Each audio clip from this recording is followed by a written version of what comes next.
বালুরঘাটের চক Bhrigu Prince ক্লাবের ৬৪তম বর্ষের কালীপুজোর প্রস্তুতি পর্ব চলছে জোর কদমে। এবছর এই ক্লাবে বালুরঘাটের ঐতিহ্যবাহী চক ভৃগু প্রিন্স ক্লাবের এবছর ৬৪তম বর্ষের কালীপুজোর প্রস্তুতি পর্ব চলছে জোর কদমে। এখানকার কালীপুজোতে এবছর উড়িষ্যার মন্দিরের আদলে পুজো মণ্ডপ ফুটে উঠবে।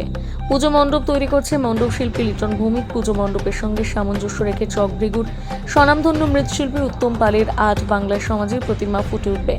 আলোকসজ্জায় মৃদুল পাল এবং শব্দ পরিবেশনে শেখর মহন্ত। প্রতি বছর বালুরঘাট শহরের প্রিন্স ক্লাবের কালীপুজোতে কিছু না কিছু নতুনত্বের ছোঁয়া লক্ষ্য করা যায়।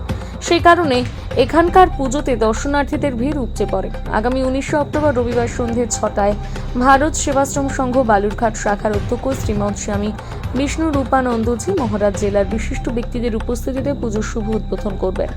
এই দিনের বর্ণময় উদ্বোধনী অনুষ্ঠানে বিশেষ আকর্ষণ হিসেবে থাকছে উত্তম চাকি ও তার সম্প্রদায়ের ঢাক পরিবেশন। প্রিন্স ক্লাবের এবারের কালীপুজোর বিশেষ এমনটাই জানাচ্ছেন পুজো কমিটির সম্পাদক লেনিন সরকার।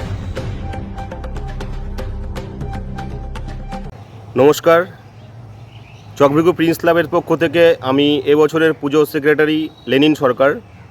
প্রত্যেক বছর আমরা জেলাবাসীকে কালী পুজোর সময় নতুন কিছু একটা সারা জাগানো কিছু দেখানোর চেষ্টা করি। এই বছরও আমাদের সেই চেষ্টার খামতি হয়নি। আমরা এবার শুরু করেছি আমাদের উড়িষ্যার এক মন্দিরের আদলে তৈরি করা মন্দির, সঙ্গে সাবেকিয়ানা ঠাকুর আছে।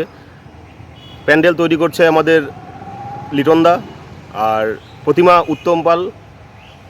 সাউন্ডে এবার আছে শেখর গঙ্গাসাগরের, আর আমাদের লাইটে আছে মৃদুলদা। তো এবার আমাদের উদ্বোধন হবে 19 তারিখে। 19 তারিখ সন্ধ্যা 6টার সময় উদ্বোধন হবে। উদ্বোধন করবেন আমাদের স্বামীজি মহারাজ। আপনাদের সবার উপস্থিতি কামনা করে প্রিন্স ক্লাব এই আশা রাখি। নমস্কার।